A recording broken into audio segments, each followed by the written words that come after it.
राधे कृष्ण। आज के वीडियो में आप ऋषि पंचमी की कहानी सुनेंगे। ऋषि पंचमी का व्रत भाद्रपद मास के शुक्ल पक्ष की पंचमी को रखा जाता है। इस व्रत में सप्त ऋषियों की पूजा की जाती है और इस व्रत को रखने से सुख समृद्धि, धन धान्य, वैभव और शांति की प्राप्ति होती है। इस वर्ष 2022 में ऋषि पंचमी का व्रत 1 सितंबर 2022 को रखा जाएगा।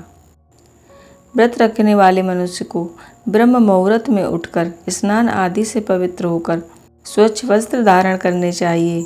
मन में व्रत का निश्चय करके आंगन में वेदी बनाकर शुद्ध मन से पंचामृत तैयार करें। फिर अरुंधति सहित सप्तऋषियों को उस पंचामृत में स्नान कराएं। पंचामृत से स्नान कराने के बाद उन्हें शुद्ध जल से स्नान कराने के बाद उन्हें आसन पर विराजमान करें। तब सप्तऋषियों के निमित्त चंदन, अगर, कपूर आदि फूल और दीपक से उनकी पूजा करें और हाथ जोड़कर प्रार्थना करें कि मेरे द्वारा निवेदित इस पूजा को स्वीकार करें। इसके बाद उन्हें भोग अर्पित करें। एक समय राजा सिताक्ष धर्म का अर्थ जानने की इच्छा से ब्रह्मा जी के समीप गए और उनके चरणों में शीश नवाकर बोले कि हे आदिदेव, आप समस्त धर्मों के प्रवर्तक और धर्मों को जानने वाले हो। आपके मुख से धर्म की चर्चा सुनकर मन को शांति मिलती है। वैसे तो आपने मुझे नाना प्रकार के व्रतों के बारे में उपदेश दिए हैं। अब मैं आपके मुख से उस श्रेष्ठ व्रत को सुनने की अभिलाषा रखता हूँ, जिसके करने से प्राणी के समस्त पापों का नाश हो जाता है। राजा के इन वचनों को सुनकर ब्रह्मा जी ने कहा कि हे नृपश्रेष्ठ, तुम्हारा प्रश्न अति उत्तम है।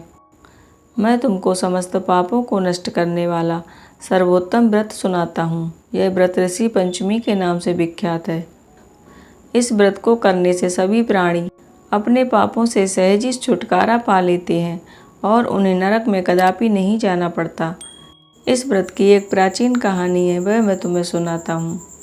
एक समय की बात है, विदर्भ देश में उत्तक नामक ब्राह्मण अपनी पत्नी के साथ रहता था। उस ब्राह्मण दंपत्ति के एक पुत्र और एक पुत्री, 2 संतानें थीं। उसके पुत्र का नाम सुविभूषण था। वह कुशाग्र और तीक्ष्ण बुद्धि वाला था। उसने अल्पकाल में ही चारों वेदों को पढ़ लिया। हे राजन, उत्तक ने अपनी पत्नी के परामर्श से अपनी पुत्री का विवाह एक योग्य ब्राह्मण कुमार के साथ कर दिया। किंतु भगवान की गति ही कुछ ऐसी थी कि कन्या विवाह के 1 माह बाद ही विधवा हो गई।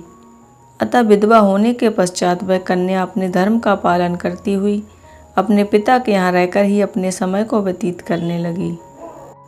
विधवा कन्या के दुख से दुखी होकर उत्तक अपने घरबार को अपने पुत्र को सौंपकर अपनी स्त्री और कन्या को लेकर गंगा जी के किनारे चला गया और वहाँ आश्रम बनाकर वेदों का पठन पाठन करने लगा।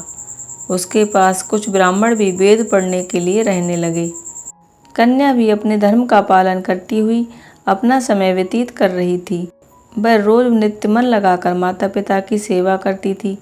एक दिन सब कार्यों से थककर वह शिला पर आराम करने के लिए लेट गई। थकान के कारण उसको अपने शरीर की सुध भी ना रही।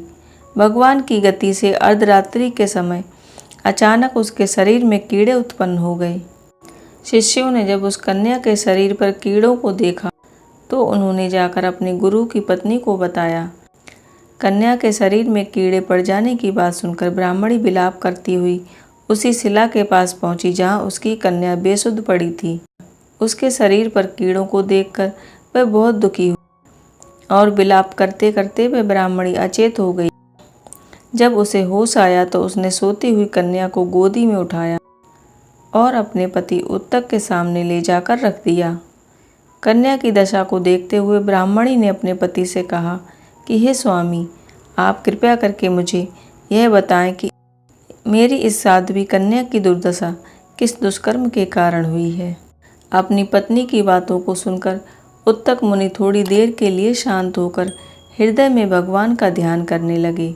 उन्होंने अपनी ज्ञान शक्ति के द्वारा कन्या के पूर्व जन्म के सारी बातों को जान लिया। तब वे अपने नेत्रों को खोलकर बोले कि हे प्रिय, यह कन्या अपने पहले जन्म में एक ब्राह्मणी थी। उस समय इसने रजस्वला होते हुए एक समय घर के घड़े आदि बर्तनों को छू लिया था। उसी पाप की वजह से इसके शरीर में कीड़े पड़ गए हैं। इसने शुद्ध होने के बाद अपनी सखियों के साथ ऋषि पंचमी व्रत को देखकर भी उसका आदर नहीं किया था। व्रत के दर्शन के प्रभाव से तो इस जन्म में इसको उत्तम ब्राह्मण कुल प्राप्त हुआ, परंतु उस व्रत का तिरस्कार करने के कारण इसके शरीर में कीड़े पड़ गए हैं।